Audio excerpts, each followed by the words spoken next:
Nick Baldwin, I'm the chair of the Crawford County Republican Party. I want to thank everybody for coming out today, and I want to start real quick by a couple of just real fast introductions, and then Michelle Hookey.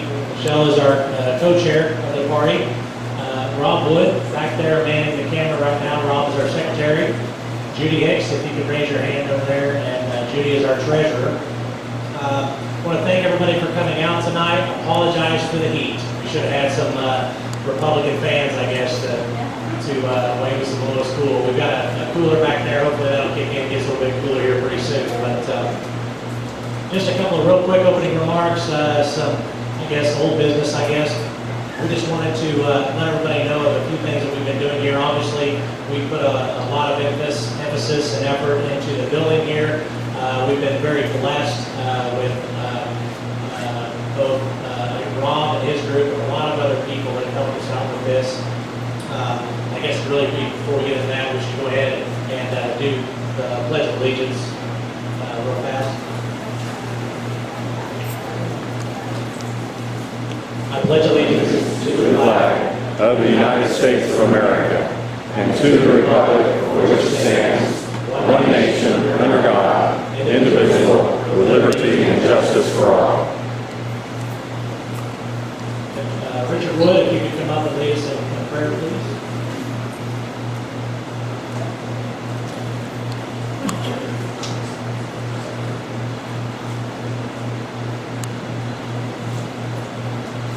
Heavenly Father, we come to you in humble adoration, thanking you for the many, many blessings that this country has received from the founding of our fathers, your guidance there.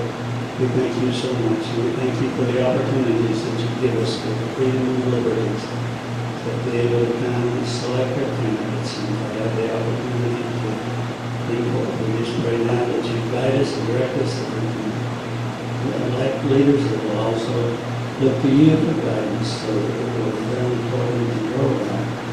We just ask it all in Jesus' name. Amen. Amen.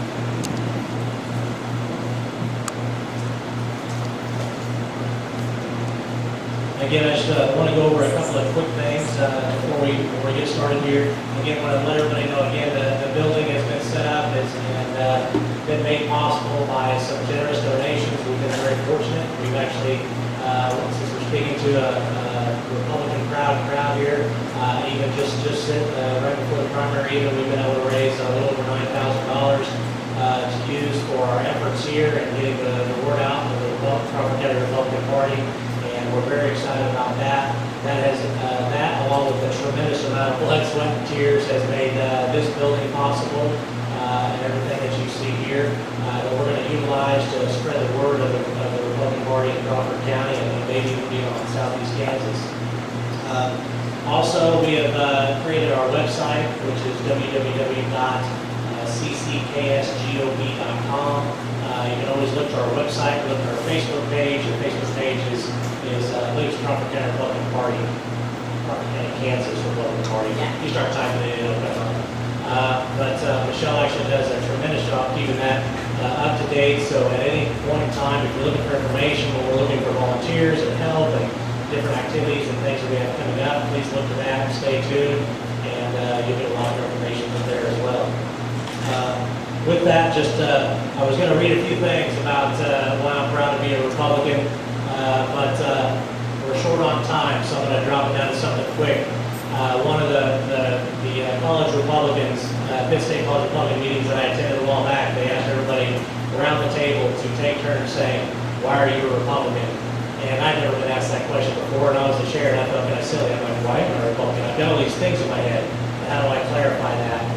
And lucky for me, a couple people went before me, and I was able to gather my thoughts. And what it came down to is I said, well, I'm a Republican because I own a gun, a Bible, and a business. And that makes it pretty simple. So, you can see we are not bashful about what we stand for. You see the signage outside. You see the pro-life, pro-guns, pro-faith, and pro-jobs. That's what we're about. It's that simple. And you'll see glaring differences between us and the other parties. So I'll leave it at that. I'm not going to go through everything else. We're starting a little late. I'm going to introduce again, Michelle Hookey is our co-chair. Michelle's going to be our MC for the evening, and she's going to guide us through tonight's activities. So thank you again very much for coming out.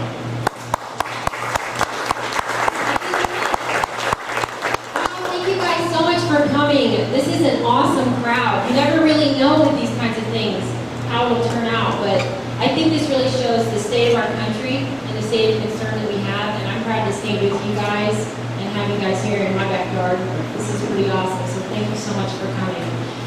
Real quickly, I wanted to run through a few names of some people who I think are really important, and if I miss you or if you feel like you're important and I need to say your name, you're all very important. I'll say all your names if you want me to. There's a couple people I wanted to announce. Rachel, are you here? She's here somewhere. She's the Pitt State College Republicans president. Oh, there she is. Yeah, there she is. So we thank her so much for all that she's doing at the college. We need her so much. Also, he got the group back up and running, and we are so grateful for you. We are so grateful to Rachel and all the leaders on campus. You guys do a wonderful job, and we need young leaders like you guys to take us into that next phase of what it's going to be a Republican. So we're grateful to you. Also, we have Rhonda and Tony White. Rhonda is the vice principal at the high school. I'm on the school board, and she does such awesome things at PHS, and we're grateful to have her. And then Tony's the KNEA rep, so he's here too. So we're grateful that you guys have joined us. Thank you so much.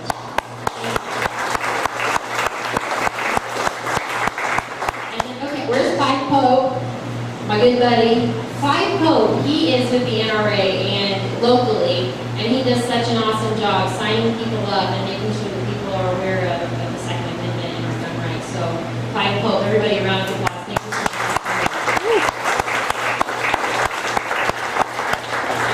And Lori Johnson is here too. She's with the Cherokee County Party. I should mention real quickly that with the Crawford County Party, the Levette County Party, the Cherokee County Party, the Osho County Party, and the Bourbon County Party all came together to make this event possible. So thank you guys all so much.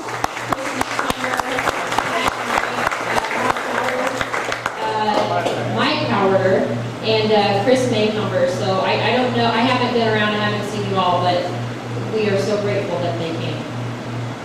Also, I have obviously Rob Wood. So Rob and Robin Wood, they're with the SEK Conservatives. They meet the first Tuesday of every month. So if this is your kind of thing, then that's your kind of thing, and you should definitely go. And we have it here. So this is actually, we call it Liberty Plaza, and so it hosts the local party and also the SEK Conservatives. But anybody from any other county, feel free to come here because you're all welcome, and we'd love to host you in any event that you have. So anyway, okay, so moving on. First off, we are going to have the county commissioners who are running in District 1. So if you'll come up, or District 3. Or no, I'm sorry, District 1. District 1. I get them confused. So we have Jeff Murphy and John Tursener. Bob Kennedy couldn't be here tonight. It's his 38th wedding anniversary. And when I told him about the event, he said, well, it's a 38th wedding anniversary, and I have to live with my wife, so I probably better go with that. So we're really grateful. He was really awesome. He gave me his phone number. He said if you guys needed anything, please call him if you have questions about his campaign, what he stands for, just to let him know. And then we also have some of his signs in the back. But both of these individuals have signs in literature as well. So if you want to get with them afterwards, they would definitely help you. So what we're going to do, this is sort of how this will work. We will have opening remarks that will last 3 minutes, and we have a timer. Do you have a timer? So Dave and I will just sit right here in front of you and make sure that you guys know where you're at. Here's a microphone.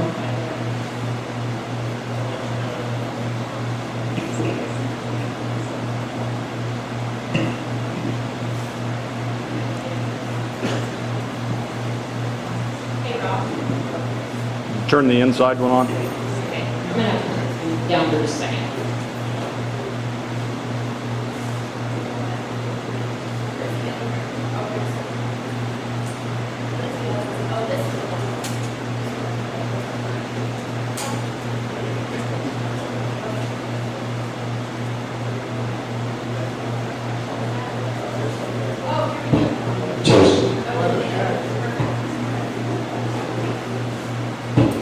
Test, test, test, check, check, check. We're good. So, roll it.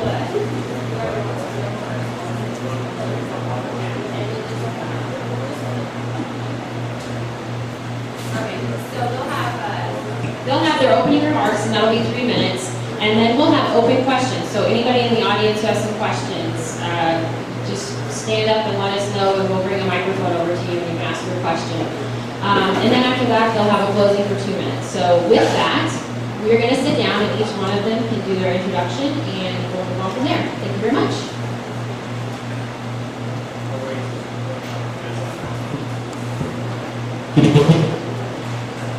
Can you hear me? Hear me? Can you hear me? Can you hear me now? Okay. I'll just stay seated right here. A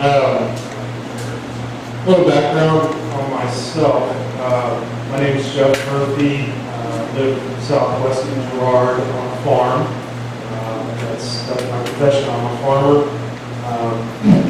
As far as my experience, I've been a professional engineer for 7 years at a small firm in Uniontown, Kansas.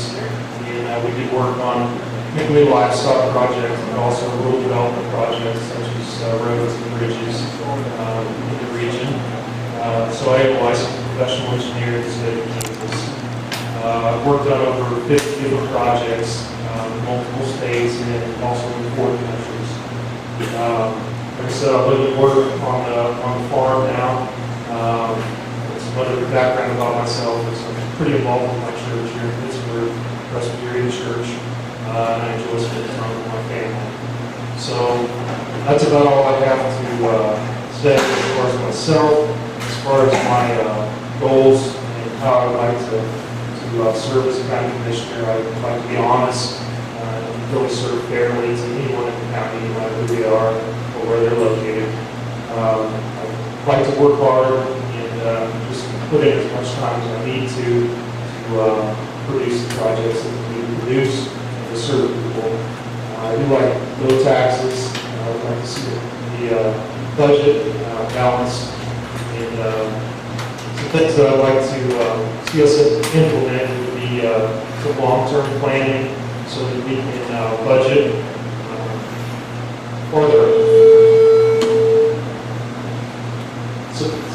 so we can budget farther out any projects that we would have, and keep the community informed of what the plans are and what may be happening in their area. We'd also like to see us look to other communities to partner for any additional services we might need, like management or engineering work, so that we can reduce costs while providing more services to the county.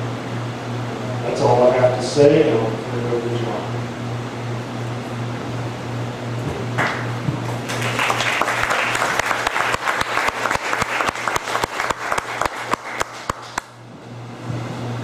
I'm John Sturster. Sorry, that was a little loud. Out a little bit. I grew up on a farm also, north and east of Girard, actually straight north of Girard, about 5 miles, up in the area of Washington. I still live there today with my raised cattle with my family. We have about 300 head of cattle up there. My background is, and I think that one thing that qualifies me to be a good candidate for county commissioner and help run the county is I spent 17 years in the manufacturing, superior oil manufacturing industry. I served as a manufacturing manager, dealing with budgets, trying to make money for a privatized company. The last 7 years, I have worked in a public entity called Kansas Works, which is the Bureau of Employment Office. So I've been on both sides of the employment, knowing what the companies are looking for, and then what the market is out there. My goal and the reason I'm running a lot is to help with economic development in this area, to provide work on infrastructure within the county, in these industrial parks, to provide a place where we can recruit other companies in, to provide some jobs that create self-sufficiency for the citizens of Crawford County. Like I said, when I was with Kansas Works, I served as an operations manager for 17 counties. And I've been in on a lot of economic development projects with companies looking to locate to areas. They're always looking for a certain set of skills. When a company is coming, they're always looking for whatever type of industry they're in. They're always going to be looking for a certain set of skills. So we need to develop not only life skills training. There are programs out there for life skills training to get people up to where they want to work every day, and then also give them the technical skills they need to be successful. And also, we've got a great university here to help with that. But that's my primary reason for running is I just think that I can help a lot in that area and to help bring some economic developments and spread the tax base amongst more citizens, and so they have self-sufficient jobs to provide a living for their families. So that's about it for me.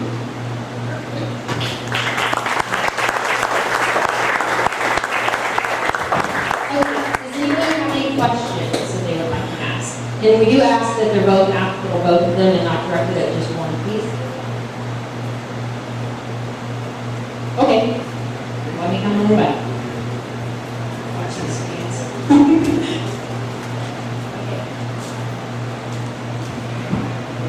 Yes, Kansas Policy Institute has CPAs that do government efficiency studies. What would you two think about having them do an efficiency study if it was free? On government spending, on any government body, school districts, county, all of that. Okay, and those are 3-minute responses, please. Whoever wants to go first.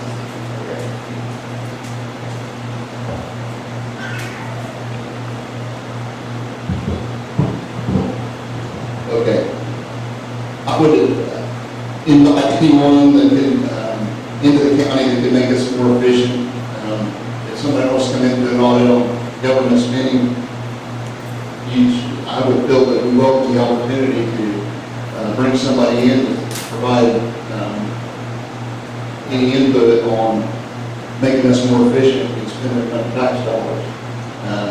My experience with Kansas Works is that there are some wasteful spending practices that go on within our government agencies, and I think that coming from a manufacturing background and into a public background, as a manager in a private industry, you spend a dime, you better have a plan to make $1.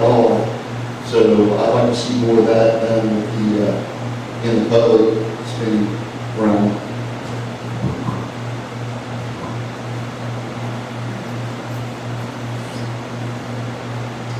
Yeah, I think having an outside CPA take a look at spending and what we're doing with county dollars would be a very positive thing. There would be an independent source that all the commissioners could look at and discuss.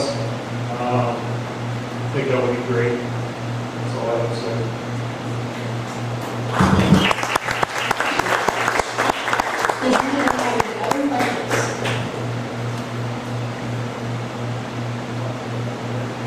Okay, Dave has a question? I'm going to have to anybody else, I have a question for you. There's been a lot of spending about the county tax dollars outside of the county. I'd like to know your guys' opinions on keeping money inside the county versus spending it outside the county. Yeah, I would definitely say, tax money that is given by taxpayers in this county should be spent in the county. I don't see any reason why it would be spent anywhere else. Like I said, I would be a proponent of combining some resources with other communities and counties to provide the services we do provide to reduce costs, but I would like to see our tax money used here in this county. Sure. Yes, I totally agree that we need to keep the tax dollars that are raised in this county to be spent on this county to provide the growth and to maintain infrastructure or build infrastructure that we need to develop economically. Okay, thank you so much. All right, so if you guys have any, okay, so one last question, and then because of time, we're going to have to do closing statements. Okay? All right, it's a good one. The gentleman in blue mentioned economic growth as a priority for the county, and I wanted to know how you see that economic growth happening in light of the growing TBRA program, the Ryan White program, amongst others.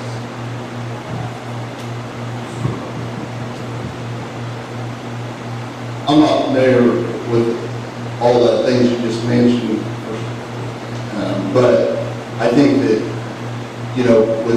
I worked on, when I was with Kansas Works with the Workforce Investment Act and Senate Bill 155, things of that nature that provide technical training for people.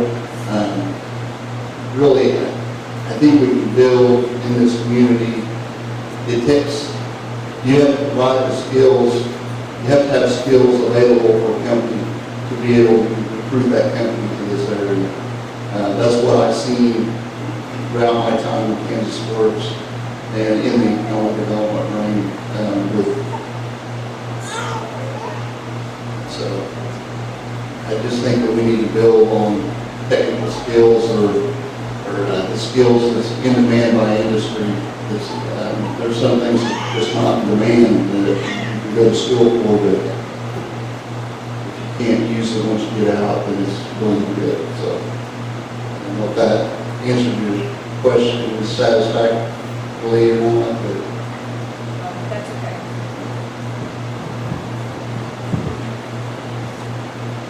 I'm not familiar with either of those either, so I can't speak to that really. As far as economic growth, I'm definitely fine with that.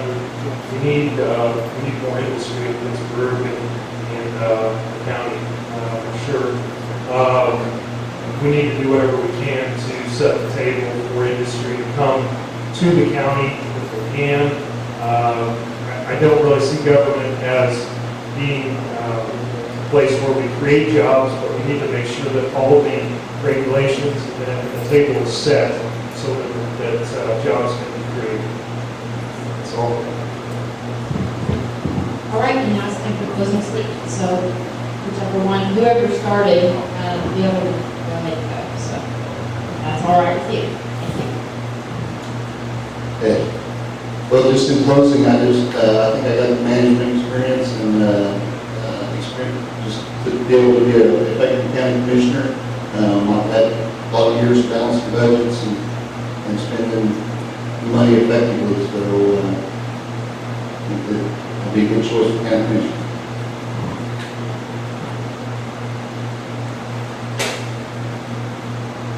I don't have a lot to say either that I haven't already said. As far as, my experience, I have been a professional engineer, and I think that really benefits on, the road and bridge type projects that county commissioners deal with a lot. Other than that, I just want to be a servant of the county and serve, whoever needs help and to be a servant of taxpayers. That's all I have. Thank you.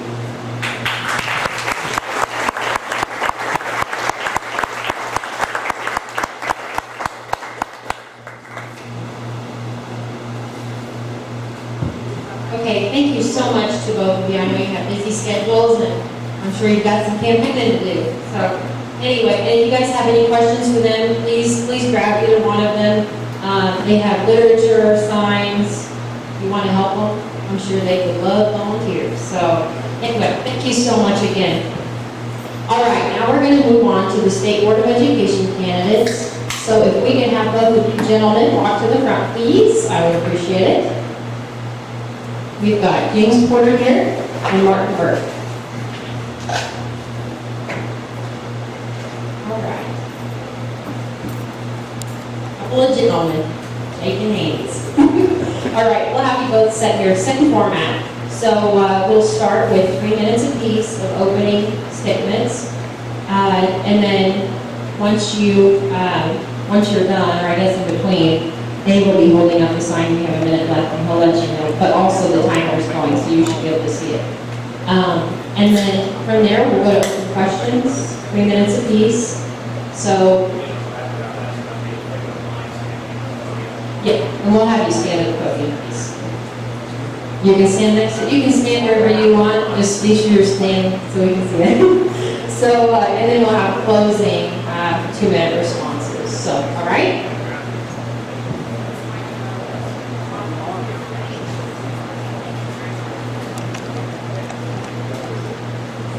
I want to thank the party for giving us the opportunity to be here tonight. I am Jim Porter. I am running the State Board of Education. I am currently the superintendent of schools in Fredonia, Kansas. I have been involved in public education for many years. I've served as a teacher at both kindergarten and high school level. I have worked in the university level and taught in teacher preparation programs both at the undergraduate and graduate level. And a lot of other things. I've been involved in economic development committees. I've been involved. I'm currently the chair of the hospital board in Fredonia, and have done a lot of things. But I don't want to talk about that. I want to talk about my passion. And my passion is the children that we have in our schools.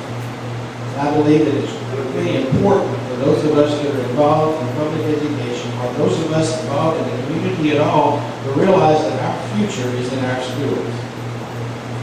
And unless we support our schools, and unless we provide the best possible education for every child, we are going to have a less bright future than we could.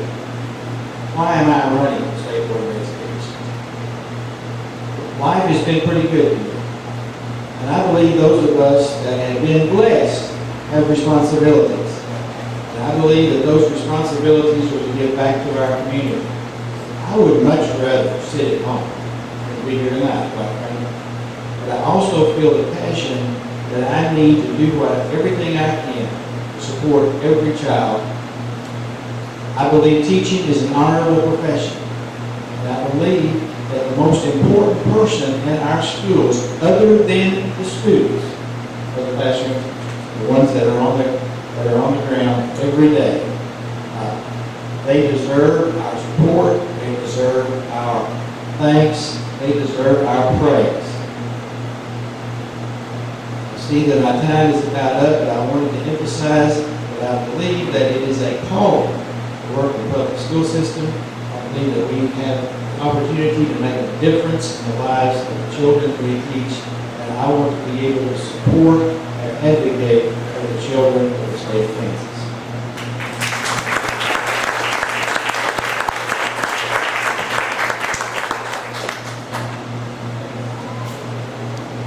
Good evening, my name is Barton Burke, and I'm very excited to be here tonight. Our district, Jim and I's district, is so large. We go out and we meet people that we've never seen before. I've been to towns that I've never heard before. And this is special to me. I'm a teacher down in Lincoln, Kansas, graduated from Baxter Springs. I graduated from Pittsburg State University with my undergrad in biology education. Played 5 years of football there, so this is a second home to me.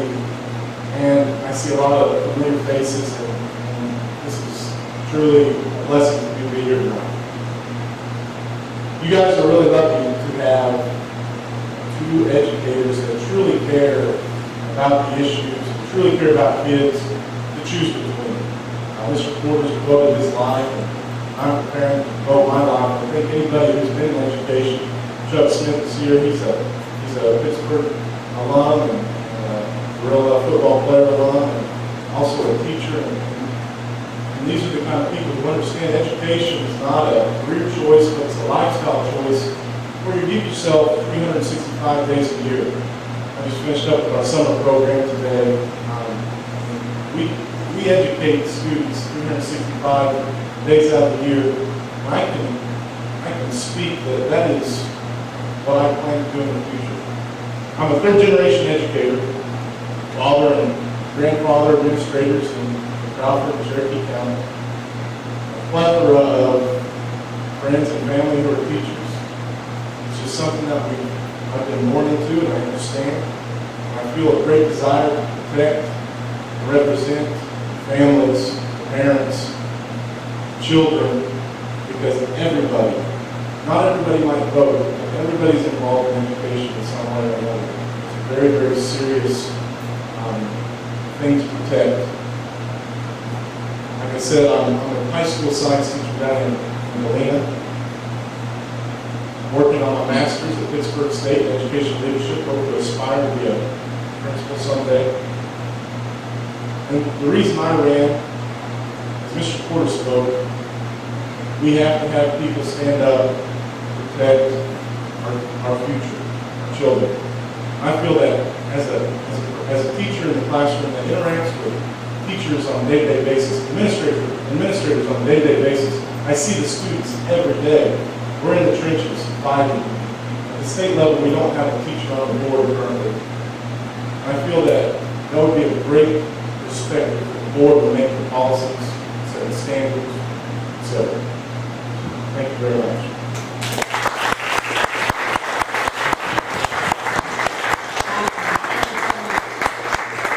All right, and now it's time for open questions. We've got a question. Just have the seconds, I'm walking back. We have two really stylish candidates. You've got to check out James Ty and Martin Socks whenever you guys get a chance. There you go. Okay, as an activist in Kansas, I'm very concerned about Common Core that the parents didn't ask for. It's pushed down on them from places above. And I don't want my grandkids being treated like they're the same size muffin at the end of an assembly line. What are your stances on the Common Core?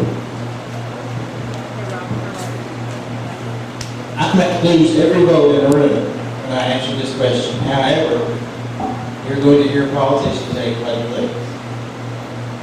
I believe that the Common Core has two major tenets that I think are extremely important. We live in a mobile society.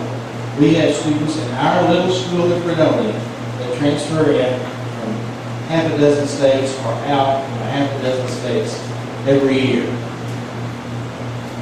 And they complain to us, we're ahead, or we're behind, or we have students that come in and out several times during the year. And I really support the idea of there being some sort of standard, state to state, nation within the nation, because our students are not just going to live in Fredonia, Kansas. They're not just going to work in Fredonia, Kansas. They are going to be, we have graduates from our school district who live and work all over the world. And I think that is critically important. The next thing I think is critically important is for us to have strong standards. And those standards, right now, we are criticized, and rightfully so, because we send students to Pittsburg State University and other places like that that have to take remedial courses in order to be able to be prepared for their freshman college algebra or their freshman composition courses. That doesn't need to happen. We need to set standards in such a way that whenever a student graduates from my high school, or Pittsburg High School, or any other high school in the state of Kansas, they are prepared for the next level of their life. Whether that's Pittsburg State University, whether that's Harvard University, whether that's Independence Community College, whether that's the business world, whether that is staying at home and working on a family ranch, whether that is working in a family business or anything like that, they need to have those skills to be prepared to do that. I support the concepts of the Common Core standard. In my school district, we've been working this for several years.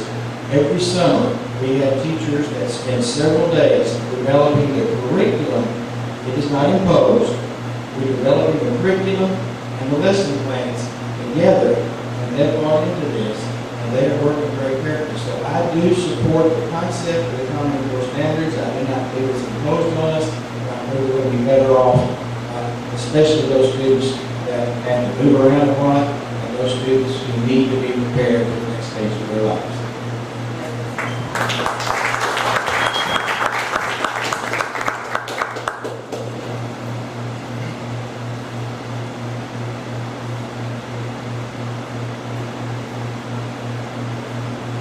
As far as Common Core standards go, I think we need to focus on a broad spectrum. Not focus on the media hot button Common Core. What we need to look at education as bringing it back to our state, to our local towns, where it belongs. Out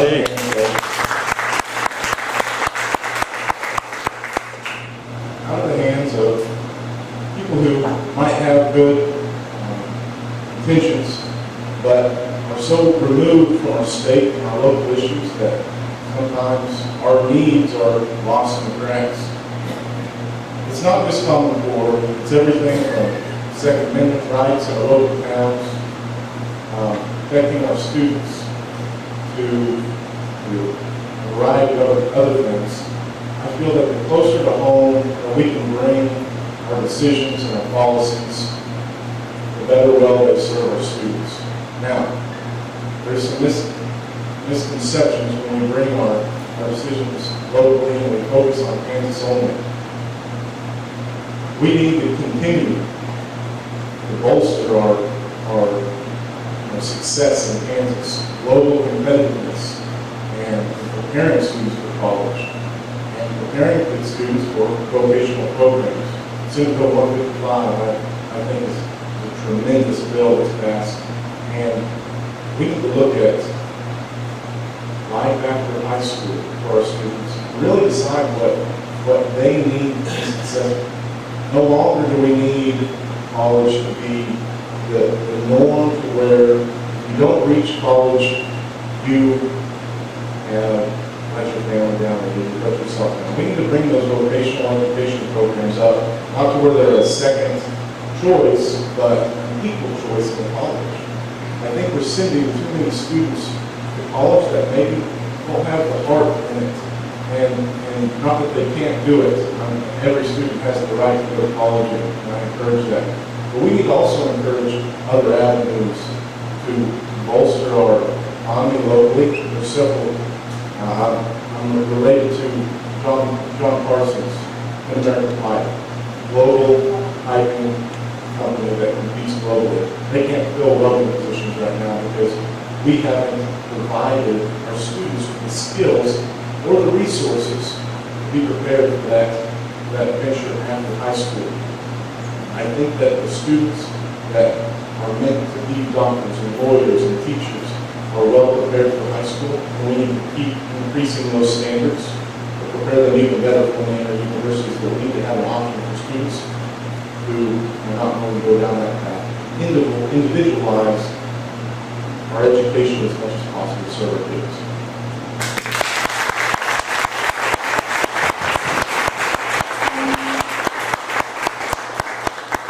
One more question. All right, let's wait. I would like to ask you, 56 cents of every dollar we pay in taxes goes to the school education system, and yet we seem to not be gaining. What would you do in your overseas with your elected? We're moving that where we get more efficiency out of our elected.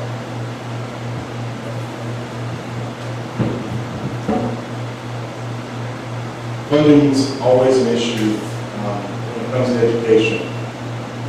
Your educators will push more and more and more funding because they care about the kids. The role of the state board is not financial, but it's the role of the state board to devise a plan and devise policies that will allow our students to receive the best and most adequate education they can. And the role of the legislature is to provide adequate funding to that. We've had some education reform that's helped out Southeast Kansas a lot. Our university as well, receiving several $1,000s in the past spring. And I think that's a great start for our education struggle with financial aspect, because I think they don't know where the money's coming from. They don't know where to count on. And again, that brings back to local control. If we can get away from the dependence of the federal government, I feel we can have more consistency in budget and financing of schools, for superintendents to know what they're going to be expecting as far as the next annual budget goes, etc.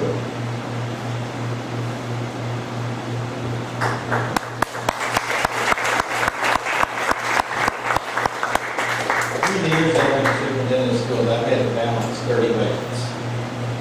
We can't borrow money, we have to balance those budgets, and I've been able to do that 30 years in a row.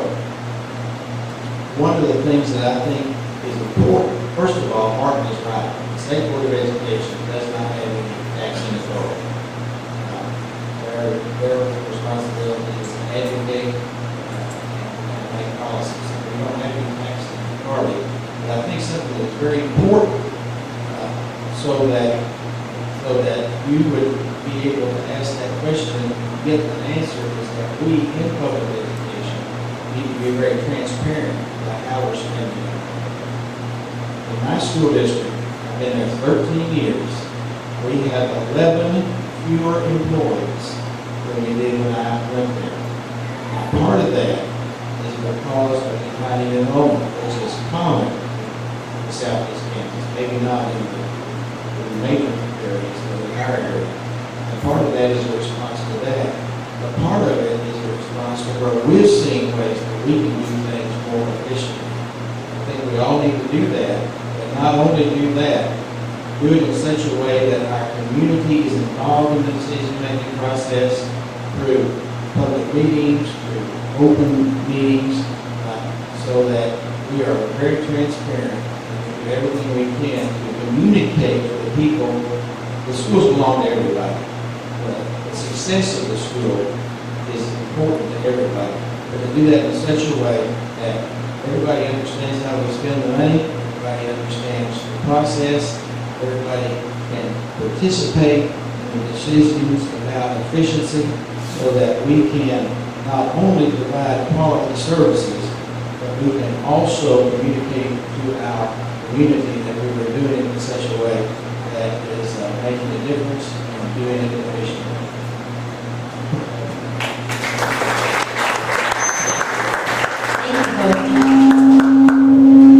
And now we can go ahead and do your closings, and that's 2-minute responses. We've already talked about what we've done. I'm going to tell the story. The story I'm going to tell you that happened in the Depression, not the one that happened 6 or 7 years ago, but the one that happened back in the 1930s. There's a paper boy. He was delivering his papers, and he went to this house where they saw puppies was for sale. And he was able, he really wanted a puppy. But they asked him how much it cost, and he said $25. And they didn't have 25 cents. He was having to work as a paper boy to put food on the table. I'm going to give you the abridged version of this story. It's much longer. He kept going back, and he kept going back, and he saw every dog sold, every puppy was sold. But eventually, they were all gone, and the man and the little boy on his bicycle asked the person, asked the proprietor, is there any other puppy available? He said, well, I got one that's the disabled that nobody wants. He said, let me see it. And the puppy came out, and he was dragging one leg behind him, and he was running with her, and he was injured, and he was sick. And he said, how much is that puppy? I said, you don't want that puppy. How much is it? It's 5 cents. So he pulled out a nickel out of his pocket and gave it to him. And then the owner said to him, why in the world would you want that puppy? The little boy reached down and pulled up his pants leg and showed the braces that were on his legs with the steel and the straps. And pulled up that pants leg and said, all this puppy needs is someone who understands. I believe I have good understanding of education in Kansas. And I would like to have the opportunity to continue to use that skill.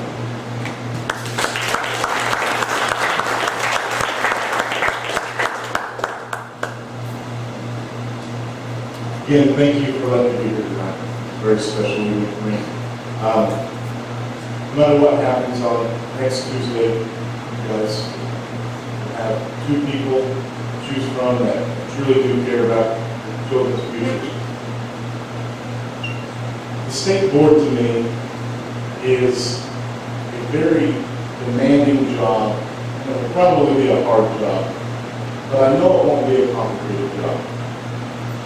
Every educator that I know, every administrator, every local board person that truly cares about students always makes the decisions based off of what's best for kids.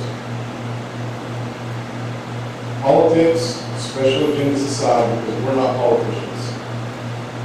If we keep politics and special agendas aside, the state board is not a complicated position.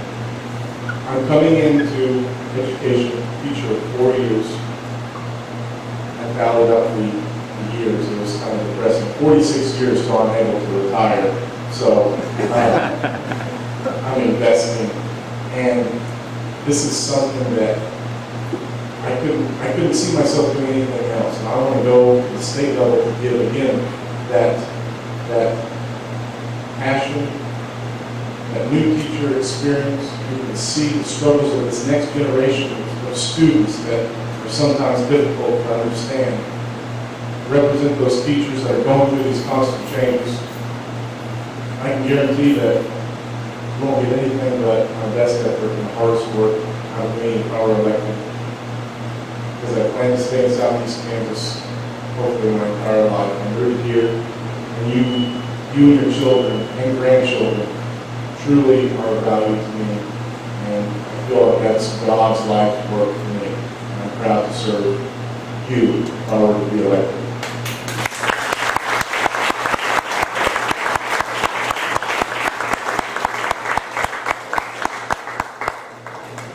Do a selfie real quick. I'm just kidding. Okay. I apologize, it's so hot. What was that? Yeah, and please, if you need to take a restroom break, the restroom is there. right here. There's drinks over here. Drinks over there. Ice some and snacks. ice Probably tea. don't want coffee, but there's all right. So once again, please feel free to move about. We're going to continue just so that we can stay on time. And if we could, James Pope, who's running for County Commissioner in District 3, you could come up. He'll have about 5 minutes. He's just going to address everybody. Okay. He doesn't have a primary, so he's your guy. If you don't vote for him, then you're going right. Well, my was going to be new to me, because normally I'm loud enough that everybody can hear me. I've been a resident of Crawford County since 1970. I moved here, figured I was going to be here for 2 years and move on. I guess my 2 years aren't up yet, so I'm still here. You know, as far as my background, I'm a dental laboratory here in Crawford County. I own my own business. I've always said I never had a job. I had a privileged hobby, but I enjoy going to every day. And I still do that. We've had tremendous changes in our industry in the years that I've been in the dental industry. But I've always enjoyed what I do, so I've never had a job. And I was figured that if I could instill that into my kids and anyone else, that if they find a job and enjoy it that much, they never work a day in their life. One of the things that I would like to do here in Crawford County is bring some industry in, because I think we've kind of squandered some of the resources we've got in college, because we've got a tremendous college out there, and all those kids go out there to get a job, because the employment rate through the college is tremendous. But why are we letting them go someplace else? And that's one of the things that I would like to work for in the county. A little bit more about myself. I have my wife, Deb, is here. I have my daughter here, her husband. Both of them went to school here in PSU. I've worked for the Crawford County Sheriff's Department as the head of the Reserve Department for almost 20 years. September will be 20 years. And I'm very proud of that, because a lot of the deputies came through the Reserve Department first. And I was their first touch on any law enforcement. I also been on the fire district scoreboard, it was a mess. It had just gone through some upheaval and it wasn't even done right. Well, in the years that we've been here, we've redone the fire department, probably one of the best departments as far as the rural fire department in the state. Some of our response times are even better than Pittsburgh's. And we're a rural fire department for volunteer fire department. We currently have over $1 million worth of equipment and fixed assets, of which we've always stayed in budget, paid them off at least a year ahead of time. So we've been very efficient with that, and that's what I like to do with the county, be very efficient. As far as buying, we were talking about earlier about buying equipment and buying in Crawford County. I would love to do that. There are some pieces of equipment that we can't buy in Crawford County, just like fire equipment. Nobody produces that in Crawford County. Wouldn't it be great if somebody could produce that in Crawford County and be able to sell it to other counties? Now, that's one of the things that we would like to do. As far as the two others that are up here, the first and second, or the first district, I think they could work with either one, because we have similar ideas of what we would like to do. A lot more transparency, because when I go out and talk to people about wanting to be a commissioner, they say, why in the world would you want to do that? Well, why not? You know, I have nothing to hide. If somebody has a question to ask me, if I'm fortunate enough to be elected, if somebody has a question to ask me, I don't know what district you're in. I had a lady last night that asked me about a road in Franklin. I said, why not? I would be your commissioner in your district, but if I become commissioner, you come and ask me, we'll see what we can do about your road, because it was damaged during the tornado and it's never been taken care of. And I said, we'll try to do something for you. I don't know the commissioner just in the third district. I'm the commissioner for all of the citizens of Crawford County. I would rather have extra work to do rather than ignore somebody or somebody not being addressed at the county level. I know Roger had asked, wanted to ask about the CPA to come in and do a audit. I love that. I wish more people would be able to come to the commission meeting. One of the things I would like to see us do is do an evening commission meeting rather than having it both during the day. Because it would be able to bring people in that would like to come in and see what's going on in the county, how our money's been spent, and how we're doing it. Amen.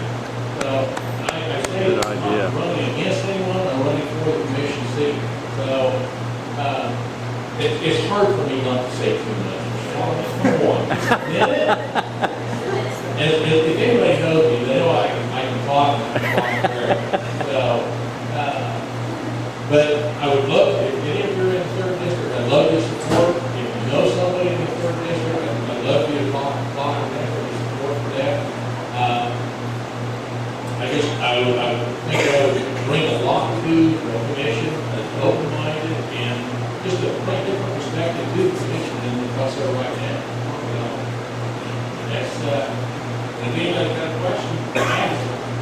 We have time for one question.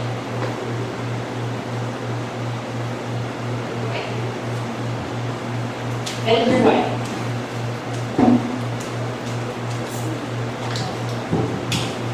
As a county commissioner, what is your take on the casino issue as it comes into this area? How do you view that?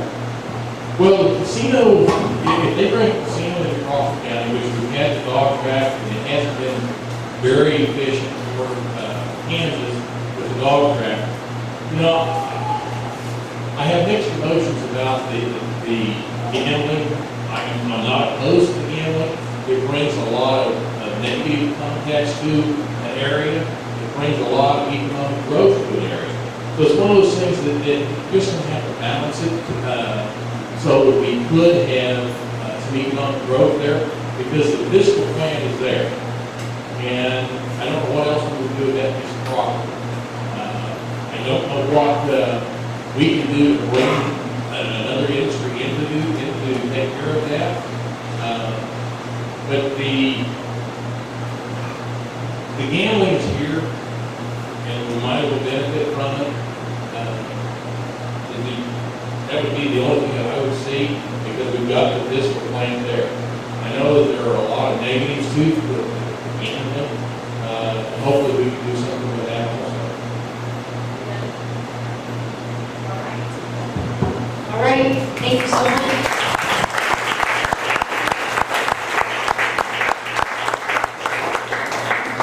Thank you very much.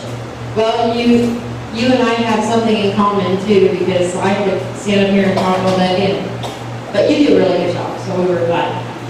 All right, so now we're going to move on to one of my favorite people in the world, Mike Hauser from District 1. If you come on up and just address everyone. So, okay, anybody in Crawford County, you can't vote for him, but everyone in Cherokee County, I hope you go ahead and vote for him. Woo-hoo!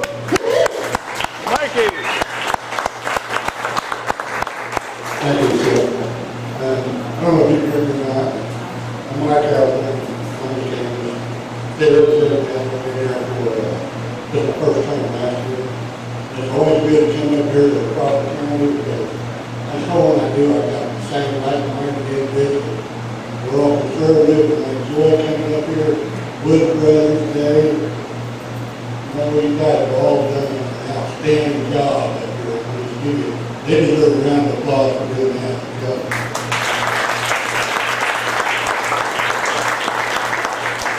I don't get up here talking very long because I want to hear Josh Tucker and I want to hear Dr. Bill speak.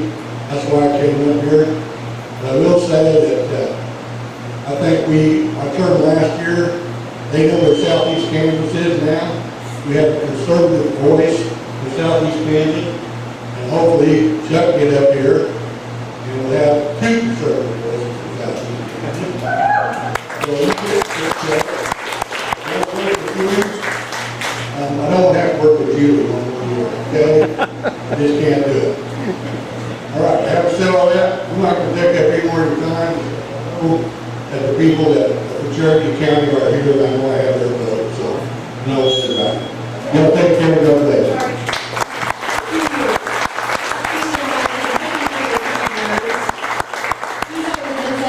And that's one thing I love about Southeast Kansas is all the county parties come together. We're not just individual. We're a team down here. We got to stick together. So just love you, buddy. Thanks for coming so much. Okay, now we're going to move on to Josh Tucker. Where are you at? He's hiding back there. He's running for Congress.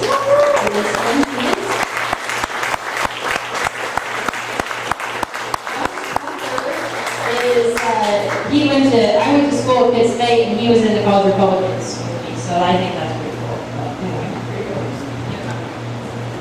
Thanks, Phil. I guess I better give you a little background about myself. I'm originally from Independence, Kansas. Went to high school there. From there, I went to college at Crawford University, pursued a degree in computer information systems. So I'm an IT guy, I'm a technology guy. I understand that there's a lot of efficiencies that can be brought forward with utilization of technology. I think that's something I can bring to Congress. I learned systems analysis, and because I learned systems analysis, I was able to learn and understand the Constitution a little bit better. And I understand it as a system of limited government, and I believe my opponent doesn't. She believes that the Constitution is just something there. It's kind of a window dressing. They don't really pay much mind to it. Most of Congress does not.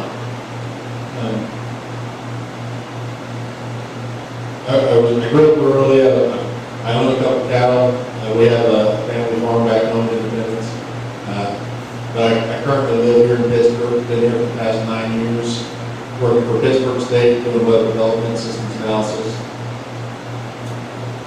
I guess the reason why I got in the race is because I'm a strong supporter of the Constitution. I believe in limited government, constitutionally limited government, and I didn't feel like that was being represented. And so I want to give you guys a tale of two slogans. My opponent's slogan is, "I like Lynn." And I think in the past 3 terms, she's made her way into leadership up there with John Boehner. And I can't imagine that was an easy thing to do. She probably had to bend a little bit, sway a little bit to get where she was. My slogan is, "The Constitution is my special interest." Yeah. So,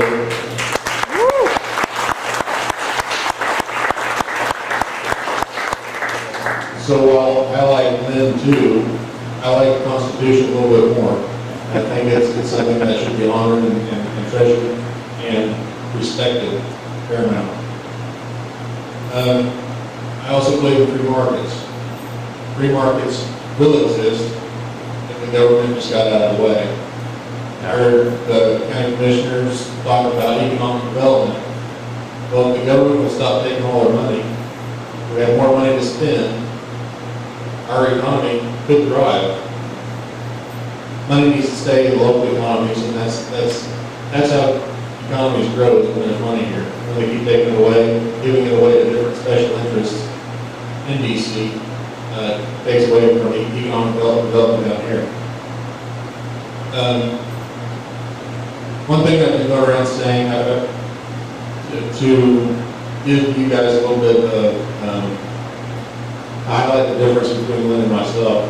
I don't have a voting record, so you'll have to go with what I say here, but also I might highlight part of her voting record.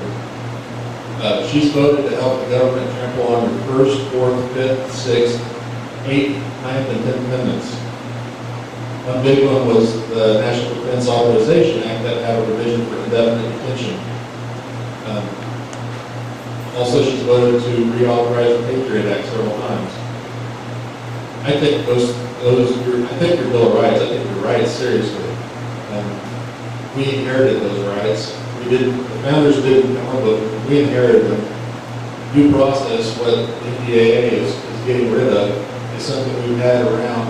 We inherited it from the Magna Carta back in 1215 AD. You know, it wasn't just something that the founders figured out. It was something that was fought, and a lot of people died for it, a lot of people struggled for it. And to just get rid of it flippantly, I think it's a terrible thing. Lastly, in order to pay for all of the unconstitutional overreach, my opponent has voted to increase the debt ceiling 3 times. Now, debt ceiling, while she says she's a fiscal conservative, she has voted to increase the debt ceiling, but increasing the debt ceiling is deficit spending. And that deficit spending today is a tax tomorrow. It raises taxes on future generations. Leave them settled with debt, take away their rights. They're not going to inherit what I inherited or what you inherited. They're going to inherit something far worse. Definitely not that shining city on the hill. So if you'll send me to Congress, I definitely will be a protector of your rights, take care of their rights. I'll bring down keep the government in check, limited to the Constitution. Thank you.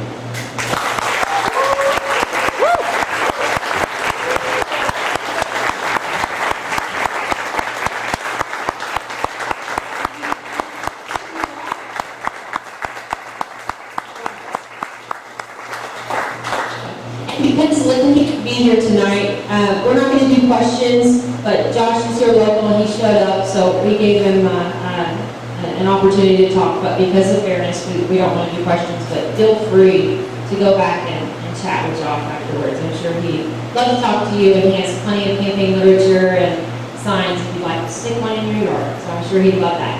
All right, so next we have Chuck Smith, who's running for District 3, right here locally in Pittsburg. So you guys hear from the crowd.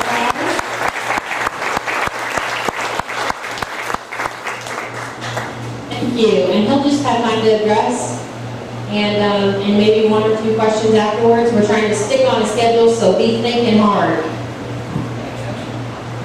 Thanks, Michelle and Dave, for asking me to come. Chuck Smith, running for District 3. Like I say, people say to me, why did you want to do this? I said, well, I've always been interested in politics a little bit. You sit at the coffee shop and you talk politics. You can do that the rest of your life, or you could get involved. I got to admit, it's much more than I thought it would be. I've been walking a couple hours every night, going door to door. And when I go to door, I love going to a house that has a plaque outside or a religious statue. I know I got a friendly face when I walk in, even if they're not for me. My background a little bit, I'm from Atchison, Kansas. That's where the hills are uphill both ways. and I'm a product of Catholic education and public education. I went to a public high school there in Atchison. Then I came to Pittsburg State and got my degree in mathematics, which I've been teaching for 40 years.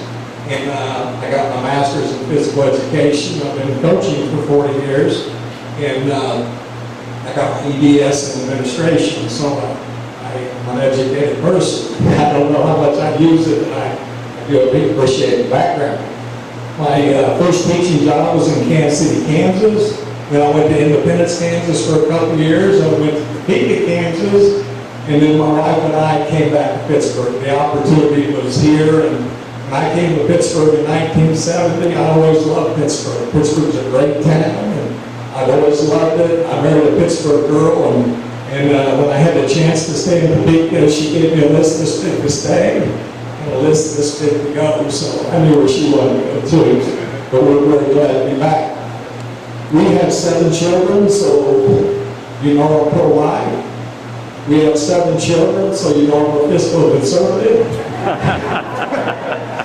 All 7 of my children have graduated from Pittsburg State, and they all have good jobs, and they're all good people. And again, I give Pittsburgh credit for that, and my wife credit for that.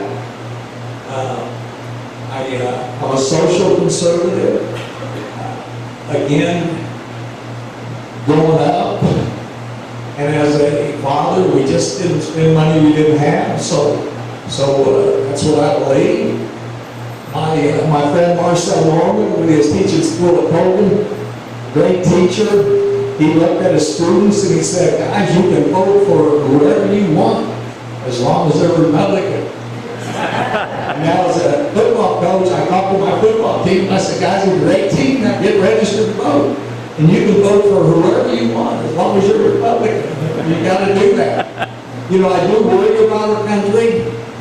You know, they say all politics are local, so it starts at the bottom and works its way up. So, you know, not only do I need your vote, I need you to tell your friends to consider me. And like Greg Ward said, he said it takes a wake up to win this thing. Beating Jill is going to be tough. She's going to be, she's been out there for a while, and it's going to be real tough. And, but like I say, if all of us will help, and I've gotten a lot of help out of this room already, and I want to thank them very much, I think we can do it. And it's going to be a hard fall. Being a school teacher and being a head football coach and trying to run a campaign is going to be difficult. But I've been beating the past lately, and like I said, I know I'm going to be busy, but I worked hard my whole life, and I'll continue to work. So, God bless you all.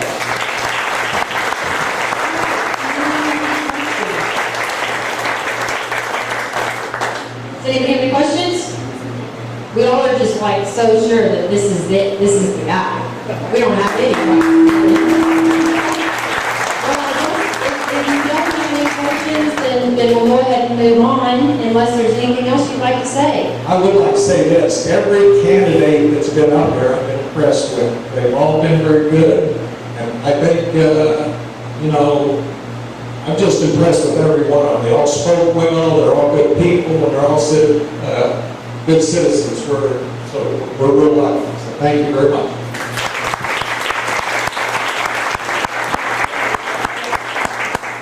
I'm so excited about Chuck. I'm excited about everybody, but Chuck's race is going to be fun, and you better bet I'm going to be helping him. So, all right.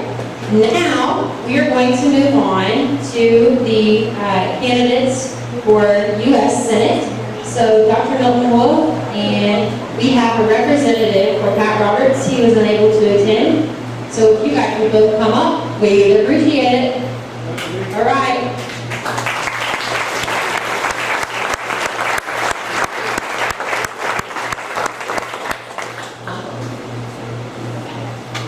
All right. So I'm going to explain a little bit about how this is going to work. We have 7 minutes for opening for these candidates, for Milton and for Pat's representative. And then we have some questions that we prepared as well. And I'll go into those afterwards. Jared is not going to be answering any questions. He will just be introducing Pat, what he thinks about Pat, why he's supporting Pat. And then we'll move on to open questions for anyone, which again, Jared won't be answering, but Milton will be answering, and that was all because of a request of Pat. We're not leaving Jared out in any way. So both candidates are very aware of how that's supposed to happen. And at the end, there is time for 5 minutes of closing, and I think you're just doing an introduction, correct? Okay, so, all right, so this is Jared Bendicki. He's from Frontenac, Kansas. He was also a Pitt State College Republican, and we're very happy to have him here representing Pat Roberts. Thank you very much.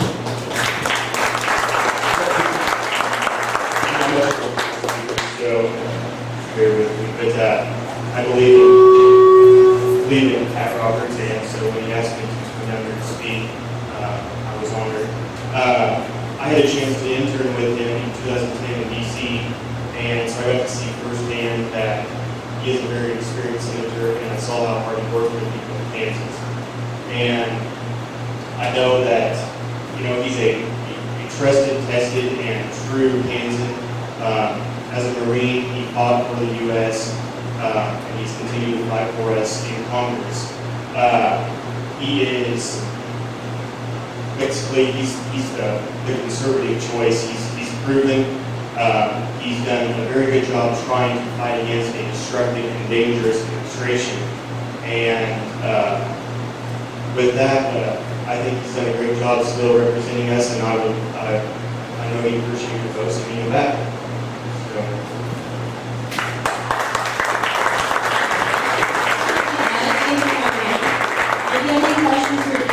I think he will, I don't know if he's sticking around, but he will be heading to the back, so if you have any questions about that, or if you would like any information, go ahead and check out Jared in the back. And without further ado, Dr. Milton Wood, thank you so much for coming.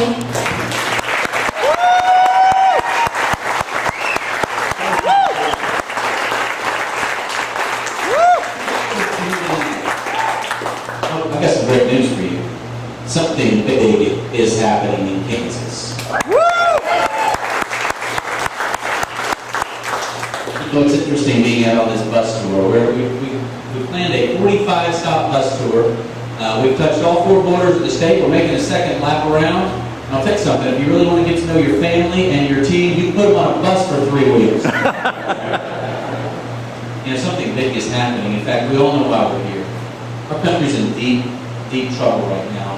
And it's up to us to do something about it.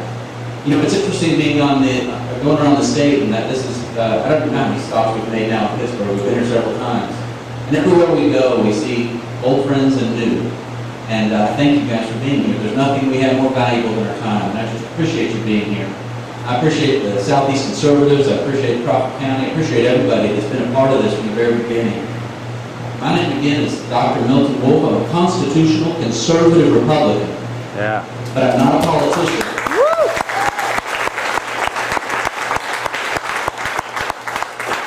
I'm actually a medical doctor, and I think we need fewer career politicians. And as I look across this room and I see so many good friends who put so much work in, there's one person in particular I really want to give a shout out to. One of our earliest supporters, one who endorsed me early in this campaign, who believed in me.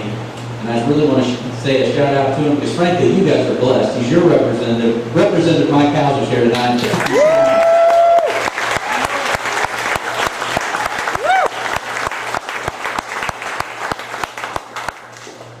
Challenging Senator Pat Roberts in this Republican primary. And it's nothing personal, but I think he's been there too long. Pat Roberts has been in Washington for 47 years. I don't think anybody should be in Washington for 47 years. God expected Moses to get things sorted out in 40. Yeah.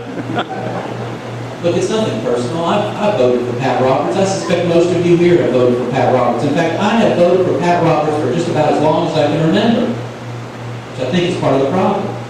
He's been in Washington longer than I've been alive, and I have gray hairs. The thing is, when somebody goes to Washington and they stay too long, I think they forget why they went there in the first place. And Pat Roberts, he tells us he's tough and tested and trusted, but the reality is this. When Barack Obama needed Pat Roberts' votes, he gave it to him. When Barack Obama needed Pat Roberts to vote for the $600 billion fiscal cliff tax hike that raised to 80% of Kansas taxes, Pat Roberts went along. And when Barack Obama needed Pat Roberts to vote for yet another debt ceiling increase, Pat Roberts went along. In fact, Pat Roberts has gone along with 11 debt ceiling increases since he's been in Washington. And our debt has gone from less than $1 trillion when he went to Washington to almost $18 trillion today. That is the anchor on our economy. It's the threat of our children's future, and in fact, it is the defining challenge of our lifetime.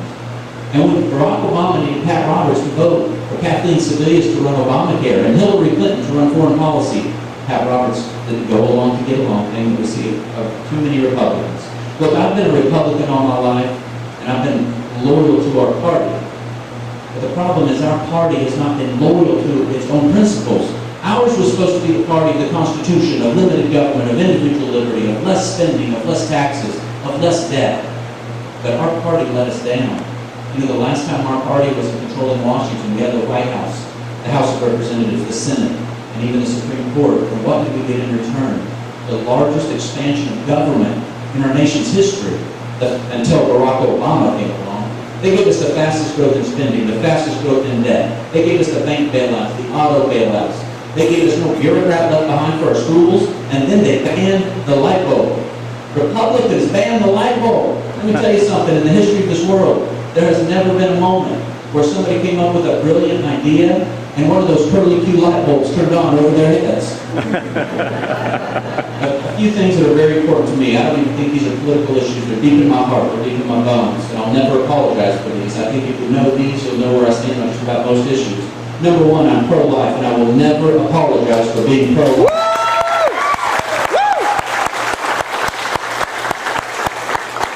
Number two, I believe your right to self-defense is God-given, and man cannot take it away from you. I believe the Second Amendment means exactly what it says. I'm a life member of the NRA, and I have my concealed carry license, and I will fight for your right for self-defense.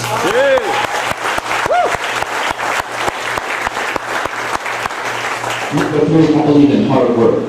I believe God put us on this earth to serve each other, and we do that by working hard. The Wood family is a dairy farming family. I've plowed that land, and I've planted that seed, and I've cut it, I've raked it, I've baled it, I've stacked it, I've thrown it, I've forked it, I've fed it. Which means later, I have shoveled it. I know a thing or two about hard work, and here's what I'm going to do when I go to Washington. I'm going to work hard for you. I'm not going there to check out some nameplate on a door somewhere. I believe our Republicans in trouble, and we better step up and save it today. I'm going to go there to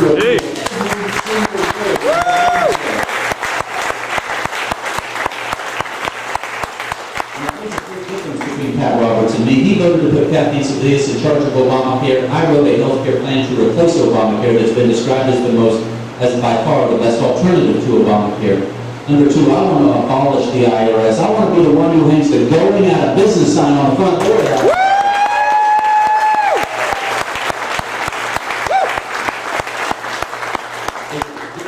Pat Roberts and me, he has voted to protect our current tax system rather than remove it or abolish it even.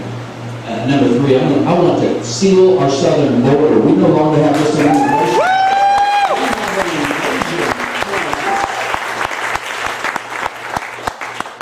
I want to save Kansas schools from Washington. It makes no sense why we should take $1 from Kansas and give it to that Department of Education and get them to give us 80 cents back. I don't want 80 cents on the dollar. I want $1 on the dollar. But more importantly, I want Kansans to run Kansas schools. So while I'm putting up those going out of business signs, I'd like to put a going out of business sign on the front door of the Department of Education. So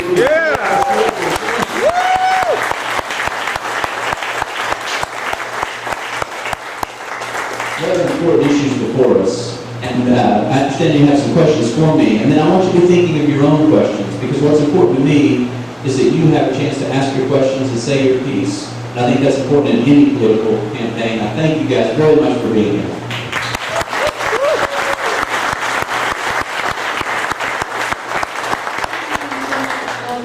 All right, so these questions are questions that the parties got together. We decided these were some of the most important issues.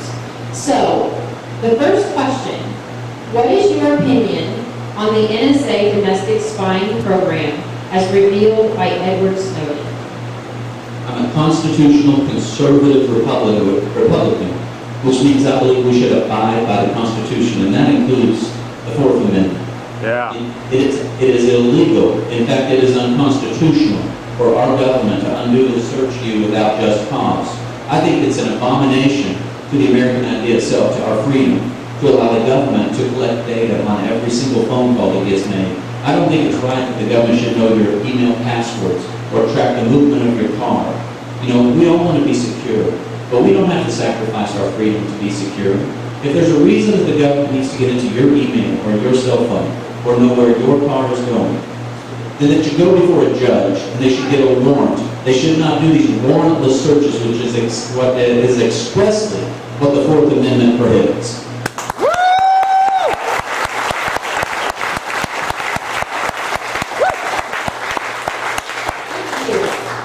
All right, the second question. What is your solution to the border crisis and to illegal immigration? Build the fence and build it today. Yeah. The first duty of government is to protect your citizens. And if you cannot protect your border, then you cannot protect your citizens. And in fact, if you cannot define your border, you cannot even define your nation. This is our first duty. Now what's going on right now is an absolute crisis, in no small part because of this lawless president, but also because of the Republicans who have cowered in the face of him in previous administrations. We've paid for that fence many times over. Let's build that fence. Let's build it today. Let's enforce the existing immigration laws. Let's shut off these magnets that draw people to our country illegally. And I'm talking about President Obama advertising food stamps to Mexican nationals and sending lawyers to the border today to help bring these folks across. And finally, let's offer no amnesty to anyone who breaks our laws. Yeah.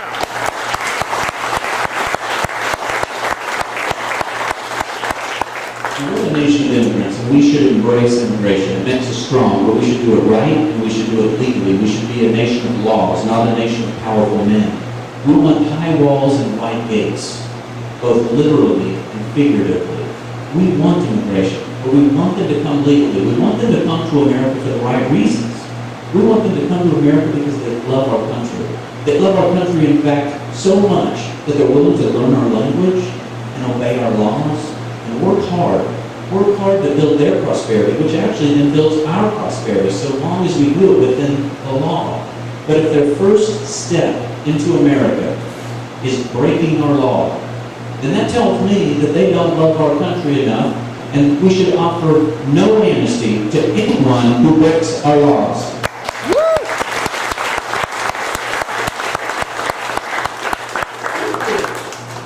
The third question. Well, it's actually more to say. Defend the most popular allegation made about you by your opponent. I'll tell you what, which is the most popular? There have been so many. It's really sad to me, to be quite honest with you, that Pat Roberts wants to end his 47-year Washington career the way he has. You know, he's running a campaign that he's not been able to tell you a single achievement he's had in 47 years is worthy of re-election. He's not been able to tell you a single policy issue of mine that's wrong. So he's run the campaign entirely personal attacks. In fact, I would say it's the most vicious character assassination campaign we've ever seen in Kansas history. Yeah. I don't know which is the most popular. I'll start at the beginning. The very first time he ever mentioned my name publicly, he had a paid employee file phony ethics charges against me with the Senate Ethics Committee, so that I would be dragged before the Senate Ethics Committee. And guess who just happens to be the ranking member of that Ethics Committee? Pat Roberts himself. Well, the rest of the committee rejected it because it was phony and trumped up to begin with. And then he started going on about x-rays. And he said that I violated patient privacy. And he knows he's lying to you again when he tells you I violated patient privacy. These were anonymous x-rays that were published, many of them published in educational software I've written. No names, no identification. If you had your x-ray, you would never even be able to know it's you. Most of you wouldn't even know what body part it is. Yeah. And yet this is the entire campaign that he comes after me. And he knows he's lying when he says that I violated patient privacy. And frankly, I will not be lectured to by Pat Roberts, who said on the Senate Intelligence Committee during the implementation of the Patriot Act and the run-up of the NSA. The third is this. He comes up here and says, I've missed, have you guys seen this? I've missed 28 votes. Well, what the heck is he talking about? I've never held public office in my life. Now, what he's trying to say is the elections I didn't vote in. While I was in medical school, while I was in residency, yeah, I'll certainly confess, I did not vote in every local school board or water or middle of the election. I probably should have. But he's trying to act as though I didn't do my duty. Meanwhile, he has missed 144 votes in that United States Senate, including 2 very important votes just this week to confirm the Veteran Administration, the new Secretary of the Veterans Administration, and also that he had to run home one time and avoid it today because he said he had to vote on the highway bill, and now he's missing the vote on the highway bill. This is Pat Roberts. After 47 years, he cannot tell you his accomplishments. He cannot tell you what policy I'm wrong on. And he's running this attack ad campaign. And I'll tell you something, I'm tired of attack politics. And the best way to end attack politics is to end the career of attack politicians.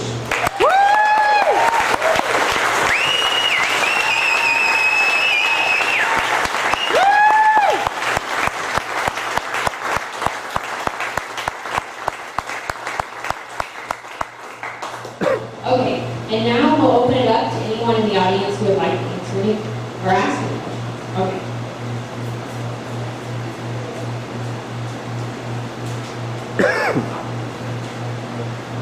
As a Vietnam veteran, what is your outlook on the VA crisis?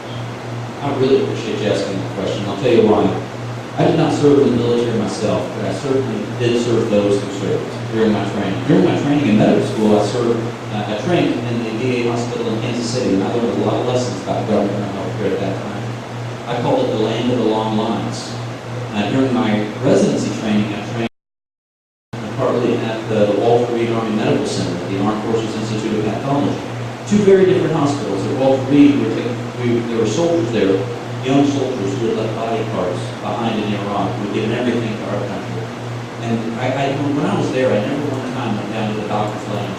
Every day I went to the cafeteria where the soldiers could get around. I mean, I got to know a lot of them. I had lunch with them every day.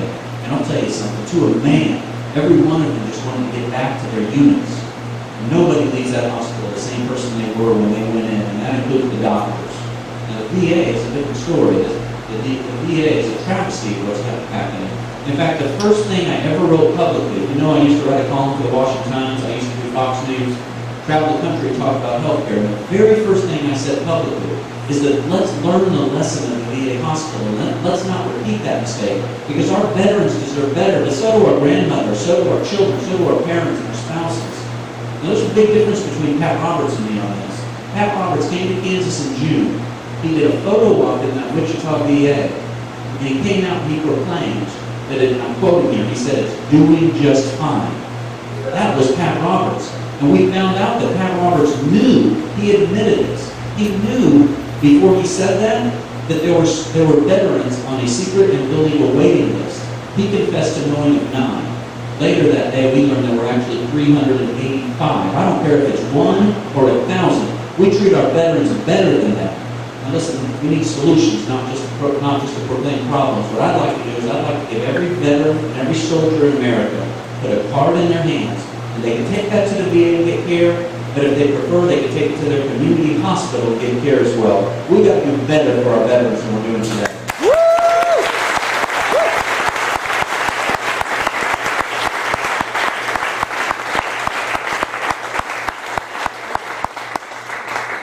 Any other questions?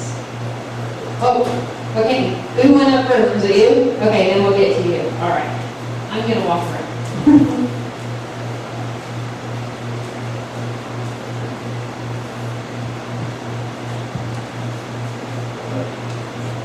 That we can't seem to get medical order. How would you feel about moving the 4 battalions of our service each state like this, how we get it done? But we stop this and how we get the finish. How would you feel about that? We absolutely do whatever we must to protect our border, including moving our National Guard or our military to protect our border. Again, the first duty of government is to protect our citizens, and the first step of that is our military. But the first step of that is to protect your borders. And we have to use the military to do it. We do it. That's happened throughout the entire history of nation states. Protect your borders.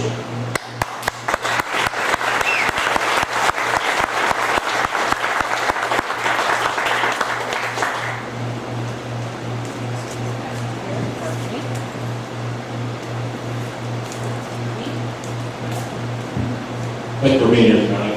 My name is Nicholas Gordon, and could you please elaborate on your position with the online Unregulation Act, such as SOPA and HIPAA, and kind of talk about your position with those? We should keep the internet free. And by free, I mean free of government intrusion.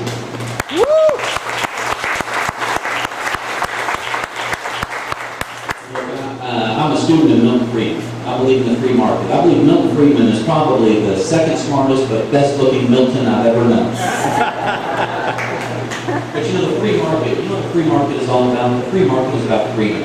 It's about us as individuals being able to exchange goods and services, labor, capital, voluntarily, without the government intruding and coercing and telling us what we must do. There's no reason why that shouldn't extend to the internet. The idea of having the government regulate the internet goes then well beyond just the free market itself. It goes to our free speech. You know, that's one area where we can actually have free speech. But watching what the government is doing and trying to monitor you, and then try to control who can have access and who can't, or what can be said and what cannot be said, that's the kind of stuff of China. That should not ever be the kind of stuff in America. Let's keep the government out of the internet.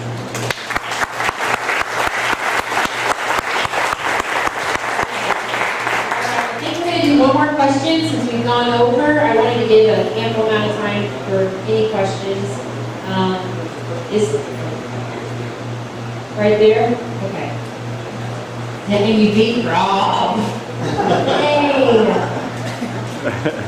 He's jealous. I'm scared by Agenda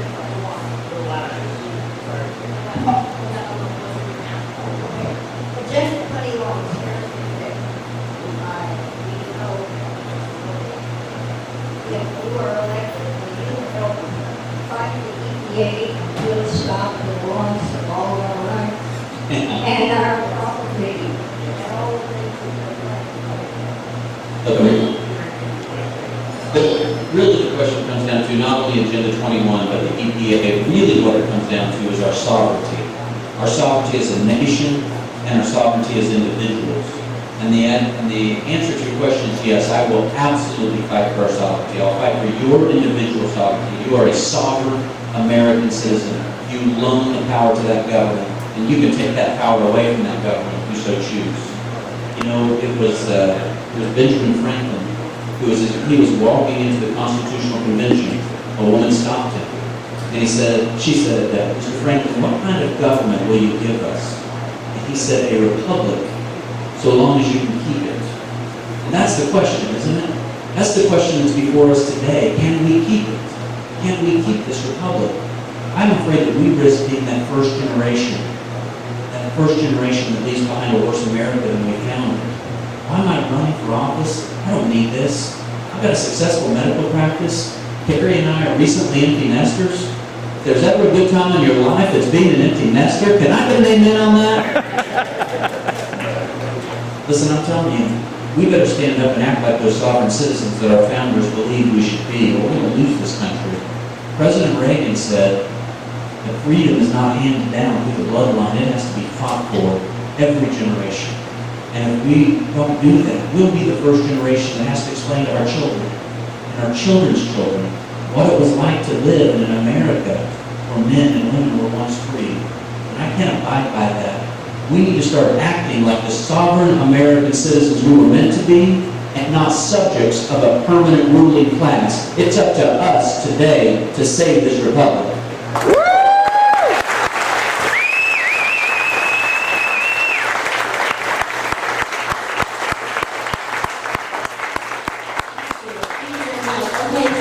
Now we're going to go ahead and go into your closing, and I think we have about 5 minutes for that, but just to remind everyone, I'm not going to say anything after he's done. We're done. We have signs in the back for all the candidates. Milton is here. I'm sure he'd love to answer more questions. He's got information as well. If you want to take a picture by his bus, I'm sorry, I haven't mentioned the bus. It's great. Anyway, if you guys need anything, let us know. We're always here. We're available most every day during the week as well. So come on up here. It doesn't matter what county you're in, we're here to help out. So with that, go ahead and take your time. Michelle, thank you so much. And everybody who came tonight, thank you for giving up your time and caring so much about your country. I told you that something big is happening in America, something big is happening in Kansas. You know, this quarter, the first quarter of this year, we actually outraised Pat Roberts and our individual contributors. We're the only campaign in America to do that to a sitting United States Senator. Something big is happening.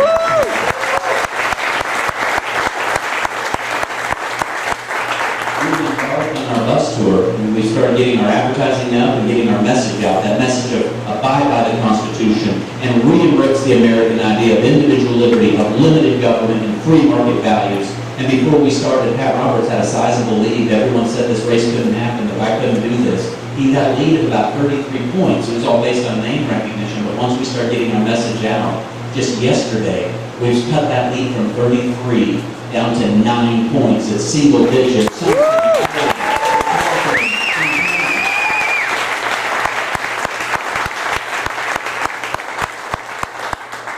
I'm sure this with you. This race is so much bigger than Pat Roberts. This race is about a president in that White House who sees himself as a dictator, who thinks he can run this country with a phone and a pen.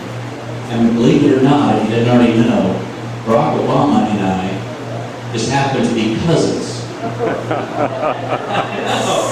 What are the odds? The next Ted Cruz is Barack Obama's own unapologetic conservative cousin, and he hates every single minute of this.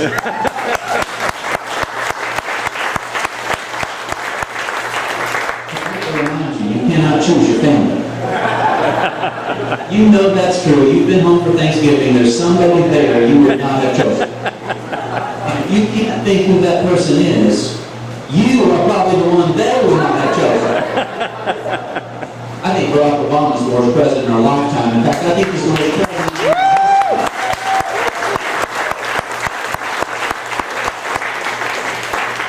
I'm not afraid of Barack Obama.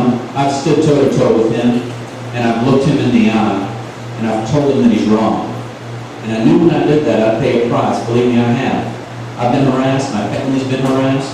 They've sent the IRS after us to harass us.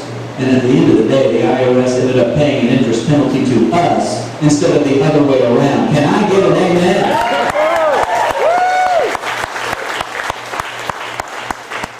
Sent the IRS after my business to audit us. We had a clean bill of health. And then the White House even tried to get me fired.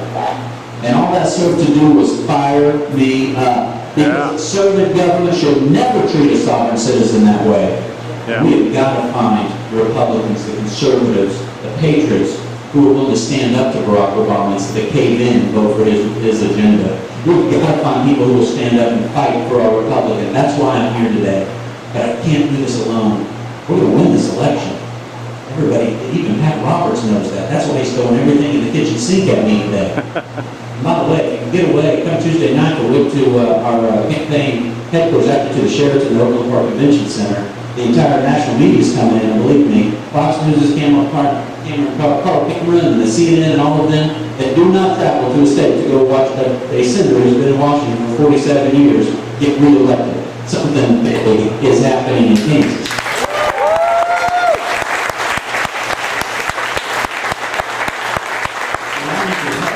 I need you to help us sprint across that finish line. I want you to take a yard sign. I want you to tell 5,000 of your best friends, or at least 5. Get them to vote. I want you to vote.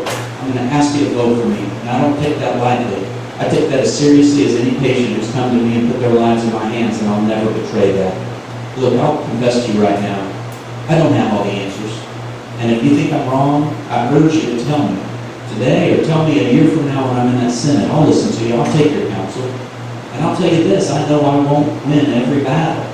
But you will never have to wonder whether I'm in the fight or which side I'm fighting on, because somebody's got to stand up and fight for our republic. Yeah.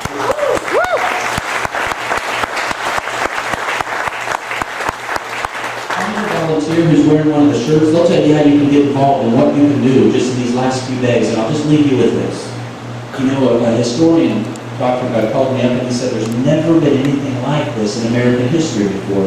We've had political family dynasties from the beginning of our country until today, from the Adams family all the way up to the Clintons, the Kennedys, the Bushes. But we've never had a family rivalry in American politics before. And he said, we're looking at one where you two are absolutely diametrically opposed, There's not a darn thing that Barack Obama says or does that you agree with. And we're looking at a family rivalry between a United States president and a United States senator. And we've never seen this before in American history. And I thought about it for a minute and I said, well, so be it. Then I will launch the mother of all family feuds to stop Barack Obama.